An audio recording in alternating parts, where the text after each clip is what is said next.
Radio उड़ान के updates लेने के लिए इस चैनल को सब्सक्राइब कीजिए और इस वीडियो को ज्यादा से ज्यादा लाइक कीजिए और शेयर कीजिए। For more info log on to www.radioudan.com। मैं एक महिला हूँ। मुझे पता है कि हम सेक्सुअल एंड रिप्रोडक्टिव राइट्स जैसे मुद्दे सबके साथ साझा नहीं कर सकते, जैसे menstruation, birth control etcetera. Thanks to accessible and network partner नैप दिल्ली, जिन्होंने लॉन्च किया है अदिति AI चैटबॉट। अगर अब मुझे कुछ भी sexual and reproductive health and rights से रिलेटेड पूछना होता है तो फटाक से मैं अपना मैसेज टाइप करती हूँ या वॉइस नोट रिकॉर्ड करके व्हाट्सएप पर 08076551617 पर सेंड कर देती हूँ और तुरंत ही मेरी क्वेरी सॉल्व हो जाती है ना? कितना सिंपल। और हाँ, आप कॉल करके भी अपने सवालों के जवाब ले सकते हैं। ज्यादा जानकारी के लिए नैब हेल्पलाइन पर कॉल करें 0882626611166 पर। मैंने तो अदिति को अपना दोस्त बना लिया है, क्या आप भी बनाना चाहेंगे? जी हाँ दोस्तों, नमस्कार, आदाब, सत श्री अकाल। मैं दानिश महाजन प्रोग्राम बदलता दौर में एक बार फिर से आपका स्वागत करता हूँ। प्रोग्राम बदलता दौर का आज का शो बहुत इम्पोर्टेंट, बहुत खास और बेहद खास मेहमान के साथ। आज हम आपको मिलवाएंगे एक बहुत ही सीनियर रिनाउंड फिल्म मेकर से, जिनकी 2 फीचर फिल्म्स हैं, बहुत सारी डॉक्यूमेंट्रीज की हैं। फिल्म मेकर के साथ साथ ये डायरेक्टर प्रोड्यूसर तो है ही, एक एक्टिविस्ट भी हैं जो वीमेंस एंड चिल्ड्रन के राइट्स के लिए अपनी आवाज उठाती हैं। कई न्यूज़पेपर में इनके कॉलम छपते रहे हैं। She contributes to the a lot of newspapers, magazines. इन्होंने एक ऐप तैयार की है जिसका नाम है फ्री, PHREE, जिससे आप ये चेक कर सकते हैं कि कोई प्लेस, रेस्टोरेंट, कोई लोकेशन सेफ है या नहीं। ये बहुत ही इम्पोर्टेंट मुझे लगा, क्योंकि जब हम विमेन सेफ्टी की बात करते हैं तो उस पर कई मूवमेंट्स भी चल रहे हैं, तो छोटी छोटी चीजें लार्जर इम्पैक्ट डालती है। इस ऐप के बारे में आप पढ़ सकते हैं और ये पर्सन्स विद डिसेबिलिटीज के लिए और इम्पोर्टेंट हो जाता है जब ये ऐप एक फिल्म मेकर की ओर से आती है, जिसपे आप सब चेक कर सकते हैं। तो हमारे साथ आज इस शो में मधुरिता आनंद मैम है, उनसे डिटेल में बात करेंगे। मधुरिता मैम, आपको बहुत मुबारकबाद इस इनिशिएटिव के लिए और बहुत स्वागत रेडियो उड़ान पे। थैंक यू, बहुत ही अच्छा लग रहा है यहाँ पे इस फोरम में बात करने के लिए ना। ऐसे फोरम कम ही मिलते हैं हमको। Thank you. ये तो हमारा सौभाग्य मैम, आपको फोरम की कहाँ कमी है, आप तो हर जगह छाई हुई हैं। तो ये बताएं हमें, सबसे पहले तो थोड़ा सा अपने बारे में हमें बताएं, ये फिल्म मेकिंग की जो जर्नी है वो कैसे शुरू हुई? जी, मैं कॉलेज में थी और मैं सोशियोलॉजी पढ़ रही थी, तो मैंने कुछ कार्ल मार्क्स वगैरह पढ़ लिया। तो वो होता है ना कि जुनून सा हो जाता है कि कुछ करना चाहिए सोसाइटी के लिए। उससे पहले मैं बहुत प्रोटेक्टेड रही, एक बोर्डिंग स्कूल में थी, तो ज्यादा कुछ एक्सपोजर नहीं था। तो मैंने एक प्रोग्राम ज्वाइन किया स्टूडेंट्स के लिए, जिन्होंने मुझे गांव वगैरह में भेजा। तो मैं वहां जाने लगी और मैं काफी इन्वॉल्व भी हो गई उनके साथ, उनके कॉज के साथ। तो उसके बाद लेकिन मुझे ऐसे लगने लगा कि मेरे अंदर दो तरह की चाहत है करने की। एक तो सोशल था और एक क्रिएटिव था। मैंने कहा दोनों को एक साथ कैसे लाया जाए, तो वो मैंने सोचा मैं फिल्म के द्वारा ये कर सकती हूँ। तो मैंने फिर फिल्म मेकिंग कोर्स ज्वाइन किया और पहले दिन से मैंने फिल्म मेकिंग पढ़ी इसी इंटेंशन से कि मैं डायरेक्टर बनूंगी, और यही हुआ। तो कोर्स किया, उसके बाद थोड़ी देर टीवी में काम किया, फिर अपनी कंपनी फॉर्म करी। पहले डॉक्यूमेंट्री बनाती थी मैं, फिर फीचर फिल्म्स के स्क्रिप्ट्स लिखे और वो भी बन गई। तो ऐसे धीरे धीरे करके हुआ। अपनी मूवी के बारे में बताएं, फीचर फिल्म के बारे में, जिसमें रणदीप हुड्डा भी थे और काफी वो एक मेरे ख्वाबों में थी, एक दूसरी फिल्म थी। तो उसके बारे में कैसा एक्सपीरियंस था इन स्टार्स के साथ काम करने का, जहाँ पहली जो आपकी डायरेक्शन थी फीचर फिल्म को लेके, कितना एक्साइटिंग वेंचर था आपके लिए? बहुत एक्साइटिंग था, क्योंकि मैं उस टाइम बिल्कुल ही ये बात को शायद 15 साल होने लगे, और मैं बहुत ही रॉ किस्म की बिल्कुल ही दिल्ली से आई थी बॉम्बे। मैं किसी को जानती नहीं थी, तो मेरा एक्सपीरियंस सिर्फ इंटरनेशनल फिल्म मेकिंग का था, और जिसमें सब लोग बड़े सिस्टम से जाते हैं। तो मैं एक स्टूडियो में गई, उन्होंने कहा भाई अगर आप एक्टर ले आएंगे तो उसके अकॉर्डिंग आपको बजट मिलेगा। तो मैंने बस बिना सोचे लोगों से बात करनी शुरू करी और ये बात बन गई। और सबसे पहले राइमा सेन आई थी वो करने के लिए, फिर बाकी भी ज्वाइन कर गए और वो फिल्म बन गई। लेकिन मैं आपसे ये शेयर करना चाहती हूँ कि जो चीजें दूर से बहुत इजी लगती हैं वो इनफैक्ट होती नहीं है। और मेरे लिए ये फिल्म बनाना बहुत ही मुश्किल काम हो गया आफ्टर, मतलब कि सब जब शूटिंग शुरू हुई। तो क्योंकि मुझे बॉम्बे का पता नहीं था, और शहर में तरह तरह के लोग होते हैं, कुछ चीट करते हैं, कुछ झूठ बोलते हैं, कुछ जेलस होते हैं, कुछ अच्छे भी होते हैं। तो आप पहली बार कुछ ऐसा बड़ा काम करें, और मेरी बेटी तब बहुत छोटी थी और मैं बस सिंगल मदर अकेले यहाँ पे ये बॉम्बे में पहुंच गई थी। तो उसके काफी मेरे लिए मुश्किल रहा, और लेकिन फिर भी उसके बावजूद हमने फिल्म बनाई, वो रिलीज हो गई और आज तक लोग देख रहे हैं। ये बहुत बड़ी बात। ग्रेट। अब फिल्म की दुनिया से थोड़ा सा आपकी ऐप के ऊपर आते हैं, और ये जो इशू बहुत ही इम्पोर्टेंट, ये कैसे माइंड में आया? और जो आपकी ऐप का नाम है फ्री, वो है PHREE। जी तो जनरली फ्री हमारे लिए होता है FREE। तो जी ये जो वर्ड प्ले है, इसका क्या इम्पोर्टेंस है? तो आपका पहला सवाल कि ये किस तरह से आइडिया आया, देखिए सब औरतें जो निकलती हैं उनको डेंजर तो हर टाइम लगता ही लगता है। और मतलब कोई भी हो, आप गाड़ी में बैठ के जा रही हो, चल रही हो, जैसे भी हो, आपको लगता है कि हर टाइम कुछ भी हो सकता है। घर के अंदर ही हमको ऐसे लगता है। तो मैं एक बारी गुड़गांव में चल रही थी तो किसी ने मेरे को अटैक कर दिया। ऐसे मेरी फ्रेंड्स के साथ भी हुआ था, और फिर मेरी बेटी जाने लगी बाहर। तो ये सब जानने के बाद आपकी बेटी बाहर जा रही है, और जैसे बच्चे होते हैं कि उनको थोड़ा देर बाहर रहना है, ऐसा नहीं है कि वो सब 6 बजे तक घर आ जाएंगे, तो आप उनको रोक भी नहीं सकते। तो एक ऐसा बिल्कुल जैसे वरी, इतनी फिक्र थी मेरे दिमाग में, क्योंकि मुझे पता था कि क्या हो सकता है, इसका एक्सपीरियंस था मुझे।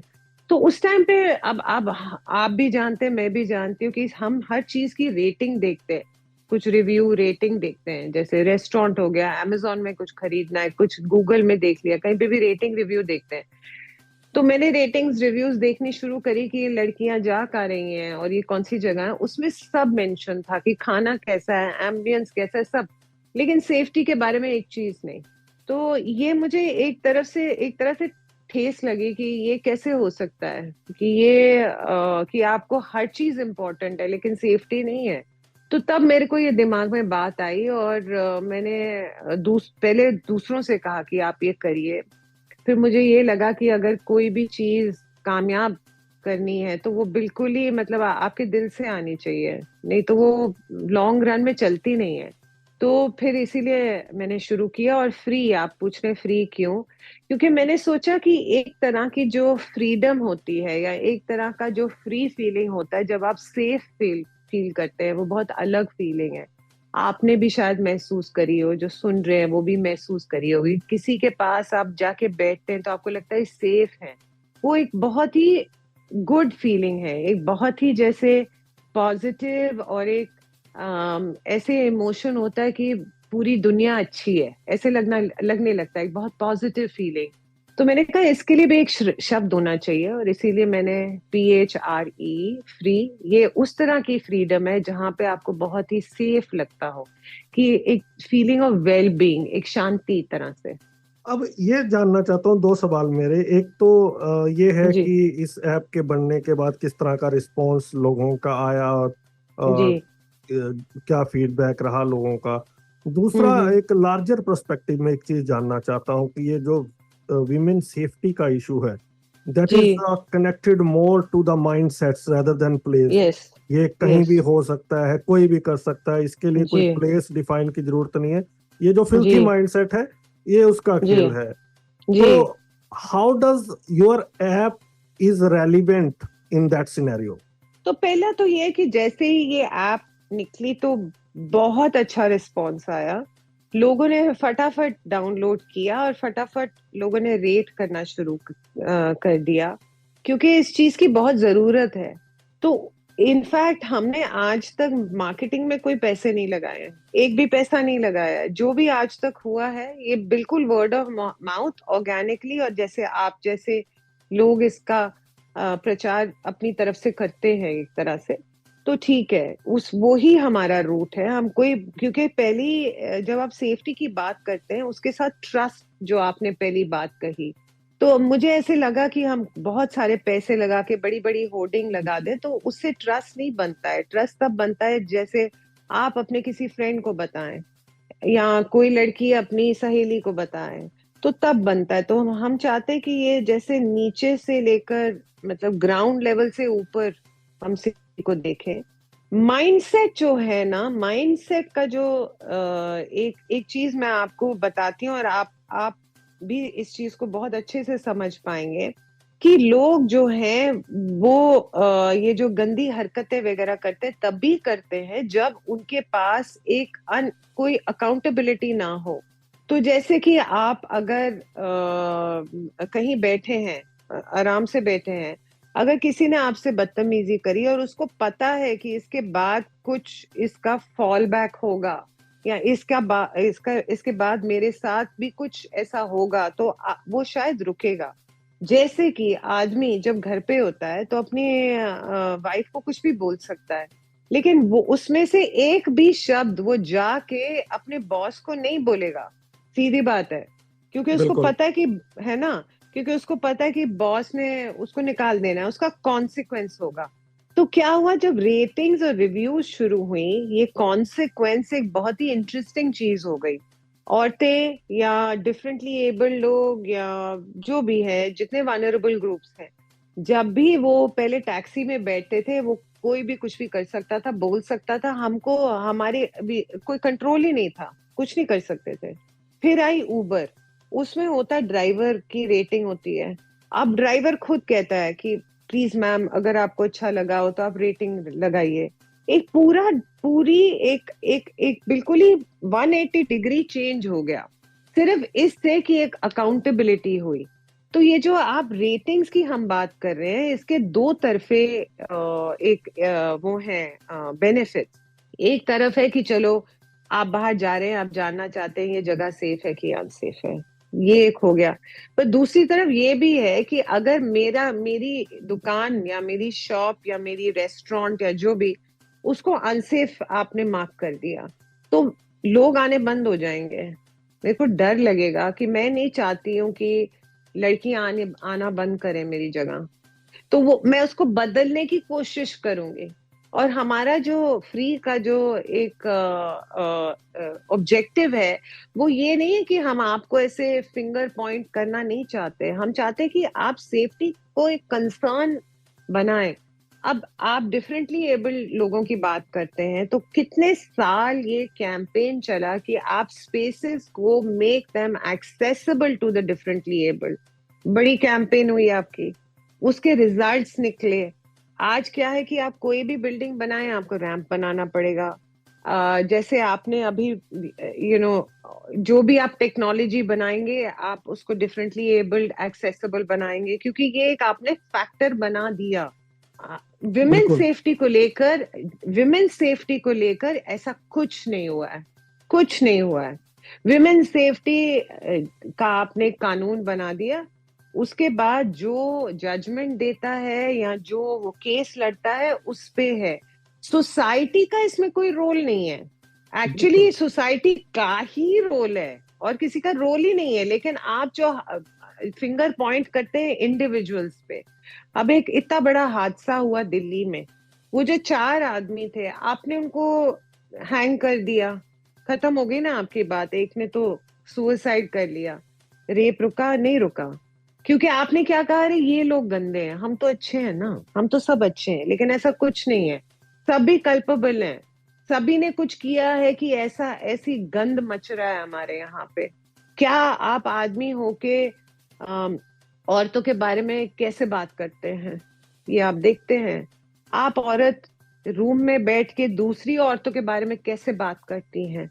तो जब तक इसमें एक अकाउंटेबिलिटी नहीं आएगी, और अनफॉर्चुनेटली जिस दुनिया में हम रहते हैं वहां पे सिर्फ एक चीज मैटर करती है कि हमने आपको इकोनॉमिकली किसी तरह से इन्वॉल्व किया है तो कुछ होगा। तो सेफ्टी रेटिंग्स का एक बहुत फार रीचिंग और बिल्कुल सोसाइटल चेंज करने वाला मतलब आइडिया है, एक ऐप है जिससे ये पॉसिबल है बिल्कुल। ना। जब हम ये इंटरव्यू रिकॉर्ड कर रहे हैं तो आज भी देश में मूवमेंट चल रहा है कलकत्ता के वो इंसिडेंट को लेके, और जी बहुत सारे ऐसे इंसिडेंट रोज होते हैं महिलाओं के साथ जो जी अनरिपोर्टेड जाते हैं, जो जी रूरल एरिया में जिनको रिपोर्ट लिखाने नहीं आती, जब पुलिस वाले भगा देते हैं, रिपोर्टिंग ही नहीं होती है। तो जी आपने बड़ा सही किया कि सिर्फ कानून अकेला काम नहीं करेगा, सोसाइटी को इवॉल्व करना पड़ेगा, हमें अपनी अकाउंटेबिलिटी लेनी पड़ेगी एज ए जी वीमेन बिल्कुल। एक्टिविस्ट। यस और आप एकेडमिक से भी हैं, तो जी आप विमेन एक्टिविस्ट भी हैं आप, जी तो क्या स्टेप्स लेने चाहिए? क्या एजुकेशन में तब्दीलियों की जरूरत है? किस तरह से ये सोसाइटी का माइंडसेट जो है, क्या ड्रग्स एक बड़ा इशू है? क्योंकि ड्रग्स सब बोलते हैं, क्या क्या इश्यूज है, क्या होना चाहिए? देखिए, सीधी सीधी बात है कि आप पहले इस चीज को सीरियसली रिकग्नाइज करिए। अब जब आप कोई भी चीज सीरियसली रिकग्नाइज करते हैं तो उसके वही स्टेप्स होते हैं जो आप, मतलब जैसे कि आज एक एरिया में डाकू बहुत सारे हैं, आदमियों का को लूट रहे हैं, तो आप क्या करेंगे बताइए? आप सिर्फ कानून तो नहीं ना बनाएंगे, आप एक कैंपेन शुरू करेंगे। ये नहीं बोलेंगे कि अच्छा आपके साथ चोरी हो रही है ना तो आपको हम पढ़ा देते हैं, ये तो नहीं कहेंगे ना, जी जी। है ना। आप कहेंगे कि देखिए यहाँ पे डाके लग पड़ रहे हैं, कौन कर रहा है, क्यों, इनकी एजुकेशन शुरू करो। तो मुझे लगता है कि मैं आपको 4-5 चीजें बताती हूँ जो मुझे लगता है अगर हम करेंगे तो ये एक सब्सटैंशियल डिफरेंस हो सकता है। जेंडर स्टडीज इंट्रोड्यूस करनी चाहिए क्लास 3 या 4 में। सारी जो लड़के हैं क्लास में उनको ये सीखना चाहिए कि ये औरतों के साथ क्या क्या हुआ है, हिस्ट्री क्या हुई है और हमको क्या चेंज करना चाहिए। हम मॉरल स्टडीज करते हैं, सोशल साइंस करते हैं, तो जेंडर स्टडीज भी करिए आप। औरतों का कंट्रीब्यूशन क्या है ये भी आपको पता लगे तो थोड़ा रिस्पेक्ट बढ़ेगी, नंबर 1। नंबर 2, ये जो है जो सेफ्टी सर्वेज और सेफ्टी जो हम कर रहे हैं, जो रेटिंग्स, उसके ऊपर एक्ट करें। And the third thing is which is at a very societal level की जो पेरेंट्स है ना, उनको कैसे boys, how boys should be raise just and girls should be raise just the same, ये कैसे करना है, ये पेरेंट्स के साथ वर्कशॉप्स करने चाहिए। वी हैव टू गो, मतलब बिल्कुल ही जैसे स्कूल लेवल से शुरू करनी पड़ेगी ये बात, क्योंकि ये अभी ये नहीं हो सकता कि आप पूरी दिमागी लोगों का, एक बहुत बड़ी प्रॉब्लम, आप ड्रग्स की बात कर रहे हैं, पोर्नोग्राफी सबसे बड़ी प्रॉब्लम है जी। जो हमारे, क्योंकि क्या है कि कोई एजुकेशन नहीं है। सडनली हमारे जो ना, हमारे यहाँ पे तो ऐसे कि पेरेंट्स हाथ नहीं पकड़ते एक दूसरे का, तो हमारी जो सोसाइटी है वहां पे इतना ज्यादा एक तरह से कंजर्वेटिव सा माहौल है। और दूसरी तरफ आप पूरा पोर्नोग्राफी देखना शुरू कर दिया हर जगह। सारे जो आदमी हैं मुझसे बताते हैं कि वो सब ग्रुप्स में हैं और वो खुद ही मतलब उन ग्रुप से हटना चाहते हैं, लेकिन दूसरे आदमी उनका मजाक उड़ाते हैं कि अरे क्यों, तुमको नहीं देखना ये सब।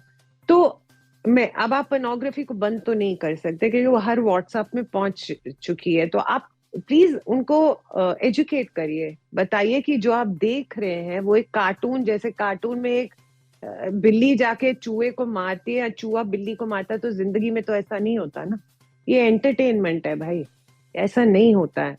तो वो लोग उसको देख के, और मतलब पोर्नोग्राफी और जो क्राइम है उसका तो सीधा सीधा एक रिलेशनशिप है, तो वो तो वेस्ट में भी देखा हुआ है। तो उसको टैकल करिए ना आप कहाँ जाके औरतों को बोलते हैं कि रात को मत जाओ बाहर, वो तो उनका दिन में रेप हो रहा है, आप क्या बात कर रहे हैं।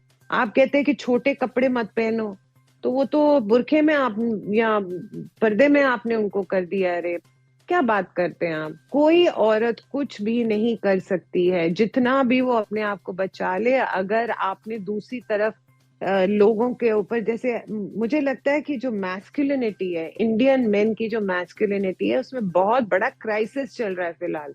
आदमियों को समझ नहीं आ रहा है ये क्या हो रहा है, ये नई दुनिया जहाँ पे इतनी औरतें बाहर निकल रही हैं, और ये पोर्नोग्राफी का, क्योंकि इनकी जो अपब्रिंगिंग है, किसी ने उनको प्रिपेयर ही नहीं किया। उनको तो बोला गया भाई आप तो राजा बेटा हैं, आप तो बिल्कुल ही ऊपर ऊपर जाएंगे। अब उनको लगा इतना ठेस की क्या हो रहा है। उनको उनको बताया गया कि औरतें तो हर टाइम पर्दे में रहती हैं, अब वो इधर उधर घूम रही हैं उनको। तो मुझे लगता है कि जो इंडियन मेल है ना, उनको खुद ही अपने आप सोचना चाहिए भाई हमारे साथ क्या हो रहा है, हम तो पीछे पिछड़े रह जाएंगे। बिल्कुल। वो है ना, वो आगे आए, वो खुद ये एक दूसरे से बात करे कि भाई तुम लोग ऐसी क्यों सोचते हो, तुम क्या बात कर रहे हो, क्यों तुम ऐसे करते हो। क्योंकि ये एक तरह से जब औरतों का या डिफरेंटली एबल्ड का या किसी भी कम्युनिटी का कुछ प्रोग्रेस हुआ है, तो उन्होंने खुद किया है ना। तो ये बहुत इंपॉर्टेंट है। आप please, instead of looking at women, concentrate on masculinity. Indian male masculinity, something is wrong, उसको प्लीज ठीक करिए। अब जब भी कोई ऐसा इंसिडेंट आता है, हम्म बीट मेल बीट फीमेल, एक जो सोसाइटी से आवाज आती है, इनको इमीडिएटली शूट एट साइट, इनको हाँ। फांसी लगा दीजिए जितनी जल्दी हो सकता है। आर यू फॉर इट, और does that solve any problem? आपके क्या ओपिनियन है इस पे? Look, there are one or two things where you just say if you rape somebody, you get a death penalty. Okay. First of all, जो फिलहाल जो rape है उसकी डेफिनेशन भी बहुत तरह तरह की है ना। एक हेनस, उसके लेवल्स हैं। तो आप सिर्फ डेथ पेनल्टी लगा दें तो उससे कुछ नहीं होने वाला। इनफैक्ट मतलब ऐसा भी हो सकता है कि अगर उनको पता है कि डेथ पेनल्टी है तो वो उसको मार ही देंगे लड़की को, क्योंकि वो सोचेंगे कि अगर ये रहेगी तो हमको तो डेथ पेनल्टी मिल जाएगी। एंड आप ये भी देखिए कि किनको डेथ पेनल्टी मिलती है। अभी तक कोई अमीर आदमी को मिली है डेथ पेनल्टी? प्रज्वल रमन्ना को क्या होगा? कुछ नहीं होगा। लेकिन ये जो है, जो 4 निर्भया के हैं, उनको आपने फांसी लगा दी। तो ये डेथ पेनल्टी से बात नहीं बनेगी, ये बिल्कुल भी नहीं बनेगी। एक तो रेप का आपको डेफिनेशन, पहले तो उसको सेक्सुअल असॉल्ट बुलाइए, उसकी डेफिनेशन ठीक करिए। किस तरह के सेक्सुअल असॉल्ट हैं ये? एक ऐसे आपने बस लॉ बना दिया फिर आप घर चले गए, ऐसे नहीं होता है। आपको काम करना पड़ेगा आदमियों के साथ, उनकी सोच बदलनी पड़ेगी, तभी बात बनेगी। वापिस आते हैं आपकी ऐप पे। एक तो हमने एक्सेसिबिलिटी की बात की और आपने भी की। जी। लेकिन फ्री में भी कुछ एक्सेसिबिलिटी रिलेटेड इश्यूज है, तो क्या आप इसे सॉल्व करेंगी आगे? थैंक यू कि आपने मेरे you brought it to my notice, क्योंकि मैं आपको सच बता रही हूँ कि हमारी जो मेन फीडबैक जो आ रहा था, वो फीडबैक हमको women, trans groups, even men, लेकिन डिफरेंटली एबल्ड से हमको अभी तक कोई फीडबैक नहीं आया। आपने मुझे आज ये फीडबैक दिया है, और ये मेरा हमारा ये पहला एजेंडा रहेगा कि इसको हम एक्सेसिबल बनाएं, क्योंकि आपने बिल्कुल ठीक बात कही कि ये एक बहुत ही इम्पोर्टेंट चीज है फॉर द डिफरेंटली एबल्ड। क्योंकि बहुत सारी लड़कियां घर से भेजते ही नहीं है वो पढ़ने के लिए या कहीं भी बाहर सेफ्टी के, और मुझे लगता है ये एक माइलस्टोन हो सकता है। वो दिखाएंगे कि देखो ये ऐप है, आप चेक कर लो यहाँ पे स्टेटस, और ये मैडम ने, मधुरिता मैम ने बनाई है, तो आप उनके बारे में भी पढ़ लो, देख लो, तो they will get confidence. Yes, exactly, I will definitely do it. Thank you for bringing it to our notice. क्या अल्टीमेट गोल है इसका? क्या कुछ आपने निर्धारित किया है इसके बारे में कि मैं क्या अचीव करना चाहती हूँ? क्या इसमें कुछ और नई टेक्नोलॉजी जैसे पैनिक बटन या कुछ आने वाले टाइम में हमें नए और इसमें चीजें देखने को मिल सकती है? गोल क्या है फाइनली? पैनिक बटन ऑलरेडी है, उसमें एक SOS बटन ऑलरेडी है। तो हम उसको डेवलप भी करेंगे, एक विजेट बना देंगे, तो वो इनफैक्ट डिफरेंटली एबल्ड कम्युनिटी के लिए बहुत अच्छा रहेगा, क्योंकि वो सिर्फ एक डबल क्लिक करेंगे तो वो ट्रिगर हो सकता है। तो SOS बटन तो ऑलरेडी है। नेक्स्ट फेज में हम आपको सारी इंफॉर्मेशन सेफ्टी की देंगे आपकी पूरी एरिया में, वो भी आएगा। अब आप विजन की बात कर रहे हैं, तो मैं 4 साल या 5 साल में अब से आप कोई भी जगह जाएं, मतलब आप सिर्फ इंडिया में ही नहीं, अमेरिका में जाएं, कहीं पे भी ट्रैवल करें, आपको ये सेफ्टी सर्टिफाइड जगहें मिलेंगी। तो आप जैसे कह रहे हैं पेरेंट्स को कि ये देखिए ये स्कूल सर्टिफाइड है सेफ्टी के लिए, ये रोड अच्छी है, और ये सर्टिफाई हम तब करेंगे जब लॉ एनफोर्समेंट हमारे साथ हो जाएगी तब। तो ये है हमारा विजन कि एक तरह से सिविल सोसाइटी और लॉ एनफोर्समेंट को एक साथ ग्लोबली लाया जाए इस प्रॉब्लम को सॉल्व करने के लिए, एक टेक्नोलॉजी के द्वारा जो हम सब जानते हैं। हम सब गूगल मैप्स यूज करते हैं, हम सब जोमैटो यूज करते हैं, हम सब मेक माई ट्रिप यूज करते हैं। तो इन सब सर्विसेज में आपको सेफ्टी सर्टिफिकेशन मिलेगी। क्या गवर्नमेंट आपका साथ दे रही है, ब्यूरोक्रेसी से साथ आ रहा है आपको? What you are expecting from the government और the bureaucrats, are they for it? What sort of response you are getting from them? Well, nobody is very happy to take on safety. This is true. पर I'll tell you honestly, मैंने अभी किसी को formally approach नहीं किया है। मैं informally हम बहुत लोगों से मिले हैं, क्योंकि एक स्टेज होती है आफ्टर विच लॉ एनफोर्समेंट को बुलाया जाएगा और उनसे बात करी जाएगी। हम अभी एक सेफ्टी रिपोर्ट बना रहे हैं, तो उसको लेकर हम लोग लॉ एनफोर्समेंट और गवर्नमेंट के पास अप्रोच करेंगे। पर ऐसा अब आप जानते हैं ऐप के बारे में, तो सब लोग जानते होंगे, लेकिन उनकी तरफ से अभी तक कुछ नहीं आया है। कोई चैलेंज इस ऐप को रन करने में? सबसे बड़ी चैलेंज जो है वो औरतों की चुप्पी है। क्या है कि औरतों को ऐसा सिखाया गया है कि आप अगर आपके साथ कोई हादसा हुआ है तो चुप कर जाओ। क्यों? क्योंकि उसका रिपरकशन बहुत बुरा होगा। तो औरतें डरती हैं बताने के लिए। जो केसेस सेक्सुअल असॉल्ट के हम बात कर रहे हैं वो शायद एक बहुत ही 1% होंगे। कितने सेक्सुअल असॉल्ट, कितनी सेक्सुअल हरासमेंट, कितनी जनरल हरासमेंट औरतों के साथ होती है, वो कभी भी आपके स्टेटिस्टिक्स में नहीं रिफ्लेक्ट करेगी, क्योंकि औरतों को ये सिखाया गया है कि चुप रहिए। मैं आपको एक केस बताती हूँ। एक डोमेस्टिक हेल्प थी, है गुड़गांव में। वो एक घर में काम करती थी। एक आदमी ने उसके साथ बदसलूक किया, उसने बोला, तो उस आदमी ने वो उस ग्रुप में डाल दिया कि ये औरत चोर है। अब इस औरत के पास कोई वो कुछ नहीं कर सकती। अब उसने बोल दिया, अब वो साहब है, ये डोमेस्टिक हेल्प है, तो उसको वहां से निकलना पड़ा।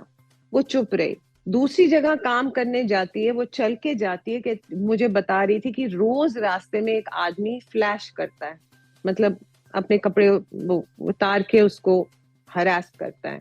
लेकिन वो चुप रही, कहती है मेरी एक ऑलरेडी जॉब चली गई है। अब नेक्स्ट फेज क्या होगा? वो उसको अटैक करेगा, क्योंकि जो भी केस है, ये जितने भी सेक्सुअल असॉल्टर्स हैं या रेपिस्ट हैं, इनकी सबकी हिस्ट्री है। ये ऐसे थोड़ी एक ही दिन उठ के थोड़ी रेप करना शुरू कर देते हैं। बिल्कुल। इनकी है ना बदसलूकी तो वो कर रहे हैं, लेकिन ना सोसाइटी, ना लॉ एनफोर्समेंट, ना औरतें, कोई बोलता ही नहीं है। एक चुप्पी, ये सबसे बड़ा बैरियर है।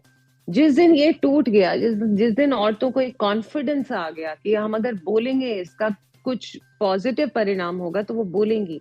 और ये मैं आपको बता रही हूँ, आदमियों को, हम औरतों को थैंक करना चाहिए, क्योंकि हम जो सेक्सुअल असॉल्ट या चाइल्ड सेक्सुअल अब्यूज की बात करते हैं, तो आप सोचते हैं सिर्फ औरतों के साथ हो रहा है, तो आदमियों के साथ भी हो रहा है, लड़कों बॉयज के साथ भी हो रहा है। और परपेट्रेटर्स मेनी हैं, ज्यादातर 99% मेनी परपेट्रेट करते हैं ये सब जी। तो हम बोल रहे हैं तो आपको भी तो बेनिफिट होगा। लेकिन ये जो है, तो हमारा मेन जॉब राइट नाउ जो हम कर रहे हैं कि औरतों को पहली बात अपनी साइलेंस को तोड़ना, और दूसरी एक लॉजिकल वे में तोड़ना। यानी कि हम जब आप हमारे ऐप पे जाएंगे तो वहां पे रीजंस हैं क्यों एक चीज सेफ है, क्यों एक चीज अनसेफ है। तो आप सोचिए क्यों अनसेफ है, क्यों सेफ है, और उसको बड़े क्लियरली बताइए ताकि इसका हल निकल सके। ये कोई वो नहीं है कि आप बस अपना गुस्सा निकालने के लिए नहीं होती है जगह। गुस्सा निकालिए, लेकिन आप प्लीज रीजन दीजिए ताकि हम इसका हल निकाल सकें। एक लास्ट सवाल मैं आपसे जानना चाहता हूँ। जी। मैं इस सेक्टर में 15 सालों से हूँ, जी। और आपका तो बहुत लंबा तजर्बा है। जी। कुछ लोग जो एक्टिविस्ट भी होते हैं, कई इंस्टीट्यूट्स होते हैं उनके, वहां भी जब कुछ होता है तो हम्म। वो रेदर देन रिपोर्टिंग इट, वो हाइड करते हैं कि हमारा इंस्टीट्यूट बदनाम हो जाएगा बिल्कुल। इससे। वो लोग ये जी। नहीं सोचते कि तब उनका एक्टिविज्म मर जाता है जब अपने पे आती है। हाँ तब लोग ये हाँ। नहीं सोचते कि अगर हम ये करेंगे तो ये भी तो मैसेज जा रहा है उल्टा कि देखिए हमारे यहाँ ये हुआ, हमने रिपोर्ट करवाया, अगर यहाँ पे कुछ भी होगा तो we will not tolerate it, we will immediately yes report it. लेकिन लोग यस। अपने इंस्टीट्यूट की इंटीग्रिटी बचाने के लिए उसको हाइड करते हैं। इसको आप जी कैसे देखते हैं? देखिए, ये एक तो पहली बात है, इसकी कोई एक्सक्यूज ही नहीं है कि आप इस चीज को छुपा रहे हैं, और छुपाते रहिए, नहीं छुपेगा, वो निकल आएगा जब बहुत ही बदतर हो जाएगी ना सिचुएशन, तब निकल आएगा, फिर आप संभालिएगा। कोई भी ऐसी जगह नहीं है जहां पे आपने ये छोटा छोटा करा फिर ऐसे ऐसे ही रहा, नहीं, वो बड़ी बात बनी जाती है। पहली बात ये है। और दूसरी बात ये है कि हमारी जो रिएक्शन है ना सेक्सुअल असॉल्ट पे, चाहे मीडिया की, चाहे सोसाइटी की, चाहे फैमिलीज की, किसी की भी, वर्क प्लेस की, जो है वो कि ऐसे हाहाकार मचाना, तो उसपे there is no focus on a solution. आज भी आप देखिए क्या कह रहे हैं लोग, हमको पता है कि किसने किया है एक्चुअली, कि एक ही आदमी तो सेक्सुअल असॉल्ट नहीं कर सकता ना कैलकाटा में, हमको पता है कि दूसरे लोग इन्वॉल्व है, कौन है ये लोग हमको नहीं पता। गवर्नमेंट क्या कहती है, हम सीबीआई इंक्वायरी लगा देंगे और लॉ बना देंगे, बात खत्म, क्लोज्ड। और बाकी सब हाहाकार कि ये गंदा है, कि ये गंदी है, कि इसने गलत किया, कि ये वो है, तो ब्लेम गेम शुरू हो जाता है। तो लोगों को पता है, ये भी पता है कि अगर इस चीज के बारे में बात करेंगे तो कुछ लॉजिकल नहीं होगा, ये बस इमोशनल कुछ हो जाएगा। अब इस केस में जो हुआ है कैलकाटा में, अगर कुछ दिनों में हमारे सामने कौन थे वो लोग, वो आ जाएं और क्यों हुआ उसका सोल्यूशन हो जाए, तो हमको एक फेथ आ जाएगा। लेकिन आज किसी को फेथ नहीं है कि किसी को भी जस्टिस मिलेगा, ना ना औरत को, और आदमियों को भी लगता है कि हमको भी जस्टिस नहीं मिलेगा, क्योंकि क्योंकि आपने कोई मैकेनिज्म ही नहीं बनाया है ठीक सा।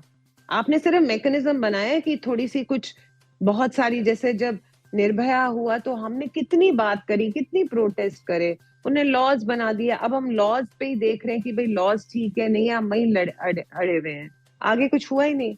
आपने कुछ फंड बना दिए, मतलब रियल टर्म्स में आप कुछ नहीं करते। तो सबको पता है कि अगर जैसे मेरी कंपनी है आज, अगर मेरे कंपनी में ऐसा कुछ हुआ तो मैं उसको इंटरनली फिगर आउट करूंगी, क्योंकि मुझे पता है कि शायद इस लड़की को मैं ज्यादा जस्टिस दिलवा पाऊं, ताकि उसको सिस्टम में लगा दें, फिर वो चलता रहे सालों साल, और लोग कुछ भी लिखते रहें और उसको जज करते रहें, उसका कुछ निकलेगा नहीं, तो लोग चुप हो जाते हैं इसीलिए। क्या सोसाइटी से आप एक्सपेक्ट करती हैं अपनी ऐप को लेके, और क्या मैसेज रहेगा आपका हमारे लोग लिसनर्स के लिए? यही कि अगर आप चुप रहेंगे तो उससे आप बचेंगे नहीं, बचेंगे तभी जब आप बोलेंगे कुछ। अगर आप चुप रहेंगे तो ये एक श्योर शॉर्ट वे है कि वो चीज फिर से होती जाएगी। आज किसी और के साथ हो रही है, कल आपके किसी पास में हो सकती है। तो बहुत ही इम्पोर्टेंट है इस चीज को सीरियसली एक प्रैक्टिकल और एक रियल इशू के तौर पे देखना। और सोसाइटी से और लोगों से तो मैं यही कहूंगी कि जहां हम हैं आज, हमारे इतने ज्यादा स्ट्रेस है लाइफ में, कि कोई पैसा है, कोई घर है, कोई कितनी कितनी कितनी प्रॉब्लम्स होती हैं, तो आप ये तो एक बेसिक चीज अपनी वेल बीइंग के लिए सॉल्व करिए, अपनी दिमाग और अपनी सोच को बदलिए। This is for the happiness, well being, economic prosperity of everybody. ये सिर्फ औरतों की बात नहीं हो रही है। बिल्कुल। मेरा लास्ट सवाल, ये बहुत इंपॉर्टेंट सवाल है, तो ये भी मैं चाहता हूँ कि आप बताएं। जी जी बिल्कुल बिल्कुल। तो जो लोग फॉर एग्जांपल आपकी ऐप को एक रेस्टोरेंट में डाल दिया किसी ने, या किसी इंस्टीट्यूट में डाल दिया, वहां के लोगों ने सबने मार्क कर दिया safe safe safe safe safe अपने इंस्टीट्यूट को बढ़िया दिखाने के लिए, तो आप ये कैसे इंश्योर करते हैं कि जो लोग सेफ्टी दे रहे हैं, रेटिंग सेफ या अनसेफ दोनों में से, तो हाउ वुड यू इंश्योर कि ये रेटिंग सही आ रही है? तो एक तो आजकल टेक्नोलॉजी जैसे है, उसमें ही ऑलरेडी मैकेनिज्म्स हैं कि कौन सी रियल रेटिंग है और कौन सी फेक है। दूसरी ये है कि अगर कॉलेज में ही कॉलेज के बहुत से लोग एक ही चीज कहें, चाहे सेफ या अनसेफ, अगर हमें लगा कि ये रेटिंग्स बहुत जल्दी आ रही, जैसे मतलब ये मैं आपको एक्सप्लेन कर रही हूँ क्या क्या मैकेनिज्म्स है, मैं सिर्फ एक मैकेनिज्म आपको अभी एक्सप्लेन कर रही हूँ, ऐसे बहुत हैं कि जैसे 50 लोगों ने एक टाइम पे रेट कर दिया, तो आपको पता है कि ये किसी ने सोच के नहीं किया है, तो फिर हम आपको एक क्वेश्चनर भेजेंगे कि आप कितने साल हैं कॉलेज में, यहाँ पढ़ते हैं, सिखाते हैं, क्या करते हैं, तो एक प्रोफाइल लेके एंड देन अगर सॉल्व नहीं हुई बात तो हमारे जो कम्युनिटी बन रही है फिलहाल, जिसमें बहुत सी औरतें जो रेट करती हैं और उन्होंने एक अमाउंट तक रेट किया है, वो हमारे वेरीफाइड यूजर्स में से हो जाएंगे, तो वो खुद जाके फिजिकली देखेंगे या देखेगा और बताएगा हमको कि क्या है एक्चुअली।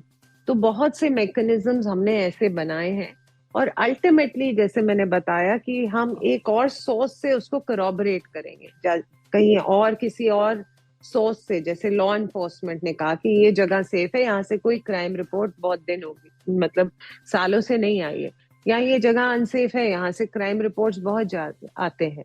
तो ऐसे करके many ways technologically we are seeing that these ratings are real. Thank you so much Madhurita ma'am, आपने बहुत ही इम्पोर्टेंट इशू पर बहुत डिटेल्ड बात की है, बहुत बेबाकी से बात की है, और आपका जो इनिशिएटिव है वो कमेंडेबल है। मैं लोगों से यही उम्मीद करूंगा कि ज्यादा से ज्यादा लोग इसे डाउनलोड करें और एक लॉजिकल आप अपना रेटिंग दे वहां पे, just for the sake of rating giving आप ना करें कि आपको रेट देना ही है, तो आप इसका यूज करें, लोगों तक पहुंचाएं ताकि इस इनिशिएटिव का बेनिफिट ज्यादा से ज्यादा लोग उठा सकें। Thank you so much. Most welcome, thank you. तो लिसनर्स, आज हमने बात की फिल्म मेकर मधुरिता मैम से, जिन्होंने एक ऐप बनाई है फ्री, मार्क कीजिए PHREE, जिसमें आप देख सकते हैं कि क्या कोई जगह सेफ है या नहीं। अगले सप्ताह होगी मुलाकात किसी और पर्सनैलिटी के साथ। दीजिए इजाजत, सुनते रहिए radio Udaan, flight of life. Bye bye. एक सफल और स्वतंत्र जीवन में दृष्टिहीनता कोई बाधा नहीं होती, लेकिन कैसे?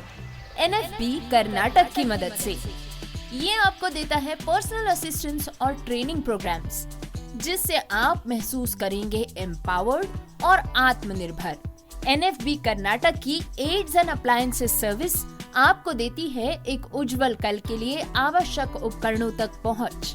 इतना ही नहीं, NFB कर्नाटक की ब्रेल कम टॉकिंग लाइब्रेरी है सभी के लिए सुलभ पुस्तकों का भंडार। इस टॉकिंग लाइब्रेरी के साथ जिंदगी का आनंद उठाएं। NFB की इंफॉर्मेशन एंड काउंसलिंग सर्विसेज आपको देंगी सटीक जानकारी और विशेषज्ञों से मार्गदर्शन। इतना ही नहीं, NFB की लीगल और सिविल एडवोकेसी सर्विस आपको रूबरू कराएगी अपने अधिकारों से एक समानतापूर्ण दृष्टिकोण से। घर बैठे पाइए जॉब ओपनिंग्स पर ऑथेंटिक जानकारी। जी हाँ, NFB कर्नाटक आपको देता है SMS job alert service. NFB Karnataka सही मायनों में बना है दृष्टिबाधितों की आवाज।